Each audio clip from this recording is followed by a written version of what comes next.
Magandang buhay mga kabutingting. Meron tayong gagawin dito na isang cellphone. Ito ay Tecno Spark 7 Pro. Ang problema nito, ayan, tingnan nyo mga kabutingting. Basag yung kanyang LCD at may mga guhit siya rito kapag in-on natin.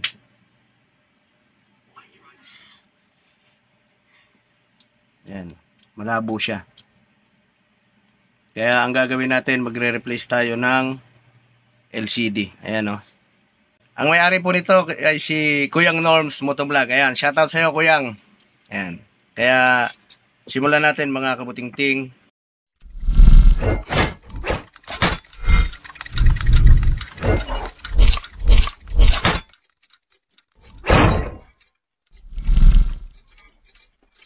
Unang gagawin nyo, syempre yung kanyang SIM tray. Tanggalin natin sapagkat tatanggal tayo ng kanyang back cover. Ayan. Dito ang tanggal niya mga kabutingting. Sapagkat dito sa charging pin niya, lapat na lapat siya eh. Ang gagawin nyo, ako kasi kukulang ginagamit ko eh.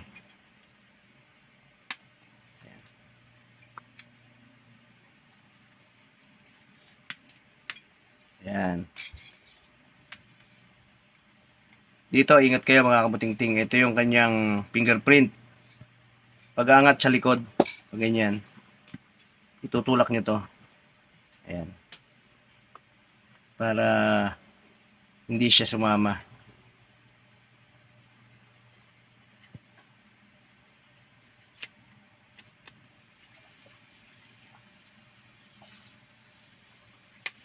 Ayan.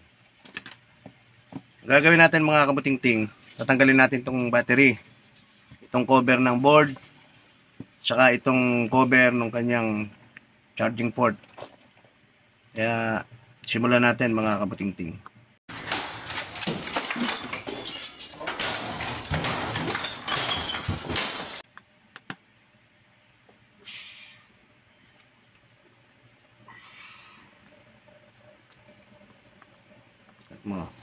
Tanggalin natin yung mga tornilyo mga kabutingting para tanggal natin yung cover ng kanyang board. Ang flex ito mga kabutingting tatlo. Dalawa dito, isa rito sa galing sa charging port papuntang LCD.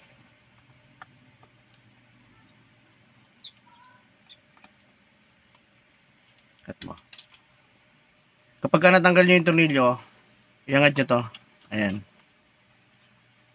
Ito yung flex ng ating fingerprint. Ayan.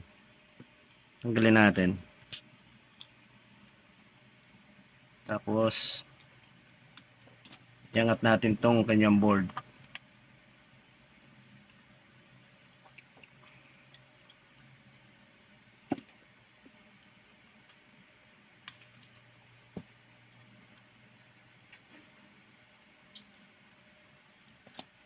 Saka itong charging port niya.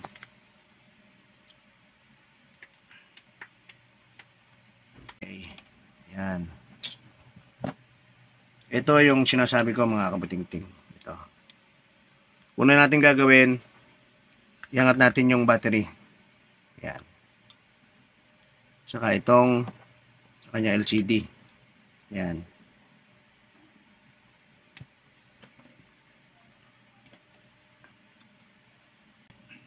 Ngayon, ang pagtatanggal itong battery mga kabutingting, ito yung dikit niya eh. Initan lang natin itong gilid. Dahil hanggang dito yung dikit niyan eh. Pag ganyan. Para lang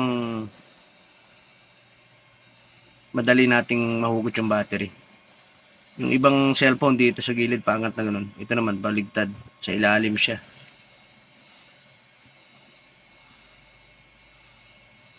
A few moments later. Ngayon, iangat nyo yung kulay green na yan. Ito. Ayan.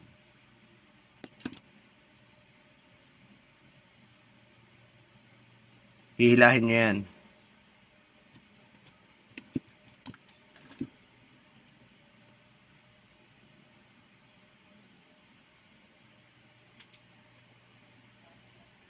Kaya mga kabutingting, hilahin nyo lang siya ng dahan-dahan.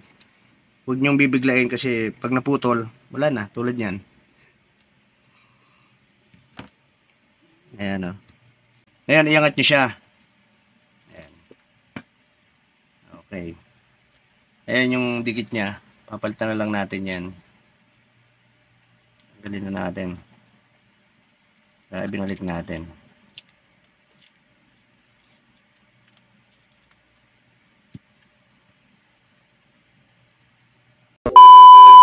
At mga kabutingting, ito yung flex ng ating LCD. Iangat nyo yan. Ayan. Tapos, ito, iinitan natin yan para matanggal yung kanyang dikit. 12 seconds later. Para madali nating matanggal yung LCD. Ingat lang kayo rito mga kabutingting. Pwede siya lagyan ng tape. Pero pwede rin yung daliri. Dahil yung nandito sa sulok na to yung camera niya.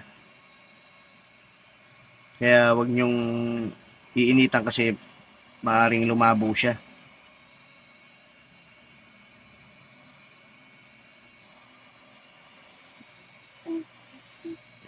Tamtamang init lang. Tapos sikutin nyo. Ingat lang kayo mga kabutingting pagka ganyang may mga basag. Yung glass yan eh. Dahan-dahanin nyo lang.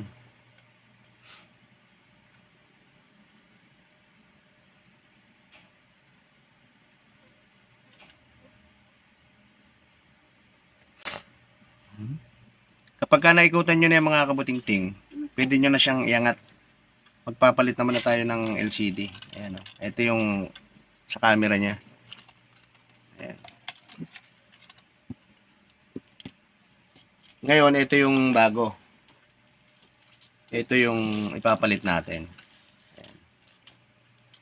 Kailangan lagi kong itinuturo na same siya, di ba? Ayan o. Ayan.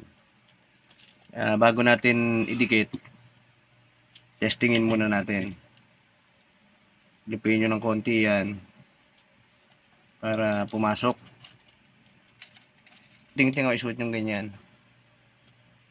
Tapos kahit hindi nyo na ikabit yan kasi sa charging lang naman yan eh. Ang importante dyan, itong LCD. Ikabit natin yung flex.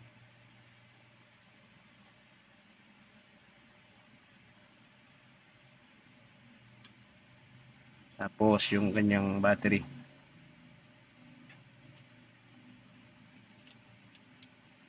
Para masubukan natin.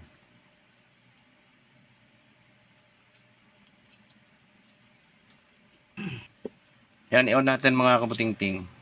Tingnan natin kung good yung ating LCD. Ayan. Tayo lang natin mga ilang segundo. Para ma-fix na natin yung LCD na ipapalit natin. Ayan mga kabutingting, lumabas na yung kanyang Tecno. May password mga kabutingting. Ang gagawin natin, dito muna tayo sa emergency. Try natin. Ayan o. Ay, malabo lang siya pero kulay green yung sulat niya. Ayan. Ay, chat-chat natin si Kuyang Norms Motovlog para mabuksan niya yung kanyang cellphone. Kaya mga kabutingting, binigay sa atin yung password. Oh my God! Wow! Ngayon, ang gagawin nyo, pagka ganyang bago yung LCD, lagi kong itinuturo. Kumuha kayo ng isang application. Halimbawa ito. Yan. Kailangan gumagalaw siya. Kapag gumagalaw na ganyan, ibig sabihin, good yung ating LCD. Ayan o. Ibabaw sa kailalim, taas baba. Ayan. Kasi importante, gumana siya lahat eh. Para, ayan o. Ayan. Ibig sabihin, pagka ganyan, good yung ating LCD. Yan. Ngayon, ang gagawin natin mga kabutingting, ipipix na natin. Mga kabutingting, ipix na natin yung ginawa natin. Pwede na. Na-testing na natin. Tanggalin natin yung kanyang battery.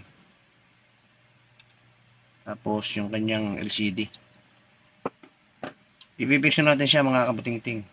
Pero, bago natin siya ipix, ang gagawin natin ay lilinisin natin yung kanyang gilid. Ito. Ayan, napaka-importante niyan mga kabutingting. Kaya mga kabutingting, bago natin i-fix yung ating LCD, muna natin dito yung gilid na yan. Dahil may mga naiwan siyang ayan, may mga naiwan siyang mga adhesive. Ayan. Papalitan natin siya ng panibago. Ayan o. Kailangan malinis yan para hindi umangat yung ating ipapalit na LCD. Ayan.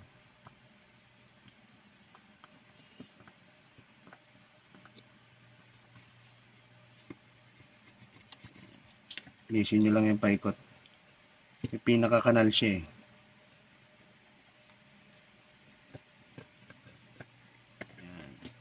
Okay. Ngayon mga kabutingting, iangat nyo to. Kailangan tanggalin nyo yan. Plastic na yan. Cover nung kanyang camera. Yan. Tapos ito, para mailapat natin yung kanyang flex. Yan. At lagi kong sa isang video ko, nalagyan natin siya ng thermal tape para hindi siya gumalaw.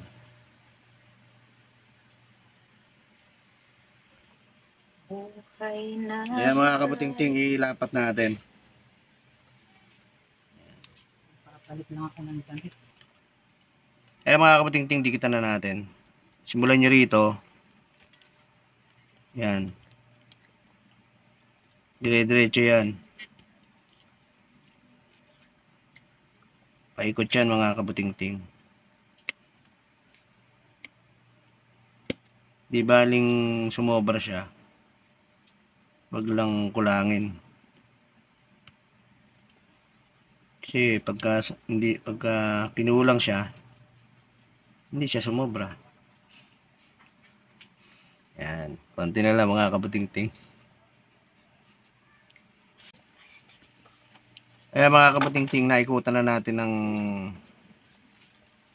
adhesive. Ngayon ilalapat na natin yung ating LCD.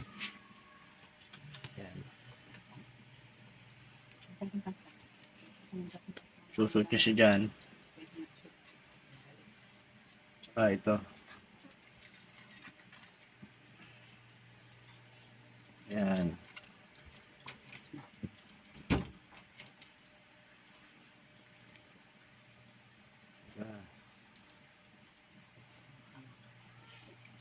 Kabutingting, ilapat na natin.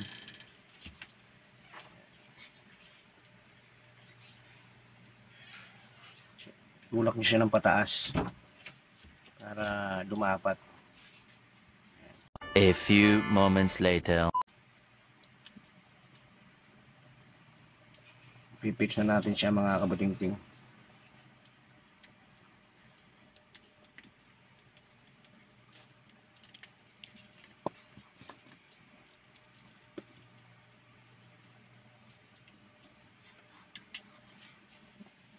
Ayan, dikitan natin mga kabutingting.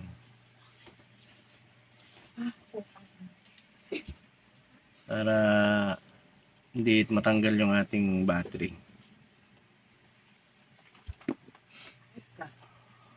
Sakaling kita dyan.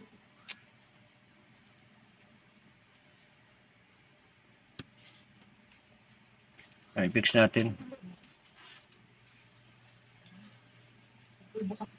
Ngayon, kabit natin yung cover ng ating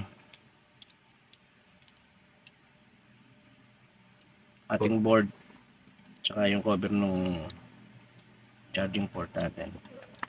Kahit ilang tornilyo man lang para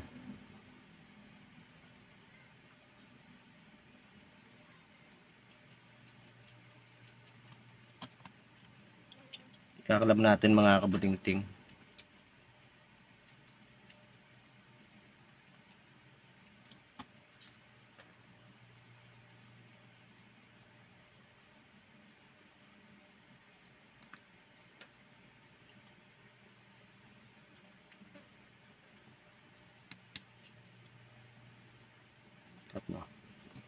Ngayon mga kabutingting, iklab natin.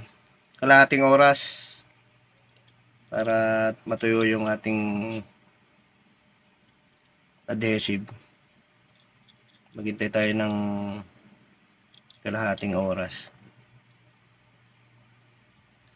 Tamtamang higpit lang mga kabutingting sapagkat maaring mabasag yung ating LCD.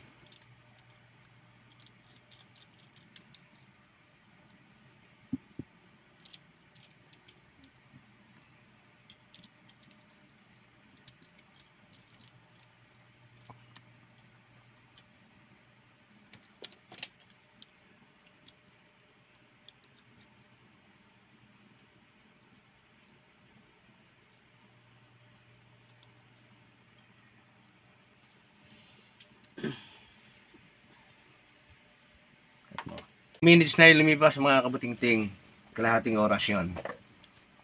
Tanggalin na natin yung clamp at ating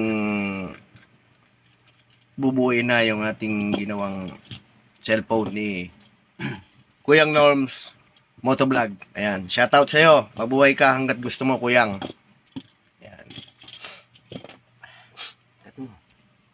Mga kabutingting, nakita nyo yung gilid niya, may naiwan na excess, di ba? Sa Tagalog, sobra. 12 seconds later. Ayun ang gagawin natin. Tatanggalin lang natin yan. Ayan. Gamit ang ating mga daliri. Ayan. Yung daliri natin ay maraming gamit yan. Ayan. Ayan. Para maging malinis. Ngayon, yan dungis na yan, pwede nyong gamitin yan ng alcohol mga kabutingting. Punasan nyo lang siya ng alcohol. Tatanggal na siya. Yung may-ari nitong LCD na to mga kabutingting ay sobrang napakahusay. Sapagkat tingnan nyo naman, obligadong maglagay ka agad ng protector, di ba? Kasi hindi mo siya magagamit eh. Ang mababasa mo yung mga sulat nung katatak nung LCD, di ba? Mahusay. Okay, ayan, natanggal na natin mga kabutingting. Ang gagawin natin, ipipix na natin. Ito yung kanyang fingerprint. Lagyan nyo siya ng tornilyo dyan. Tapos, pwede nyo nang ikabit yung kanyang fingerprint. Ayan. Para maikabit natin yung kanyang cover. Ito muna. Ayan. Ito yung huwag nyo kakalimutan mga kabutingting sapagkat cover nung ating fingerprint yan. Ayan. Okay, pipix na natin yung mga tornilyo.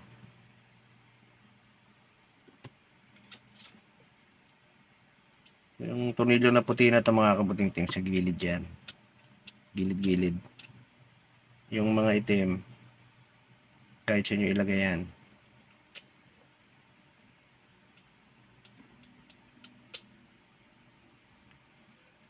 Mga kabutingting na kabitan na natin ng mga tornilyo, nahigpitan na rin natin.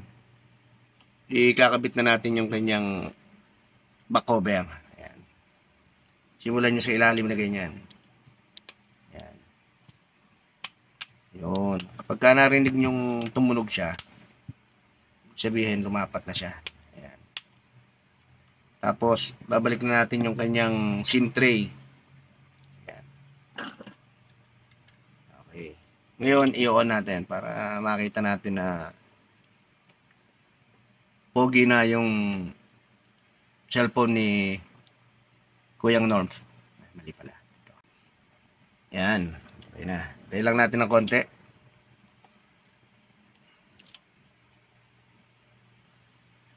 Ayan mga kabuting-ting, okay na yung ginawa natin. Ayan. Diba? Pogi na yung cellphone ni Kuya Nons Motovlog TV. Ayan. Shoutout sa'yo. Ayan. Ayos na po yung kanyang cellphone mga kabuting-ting.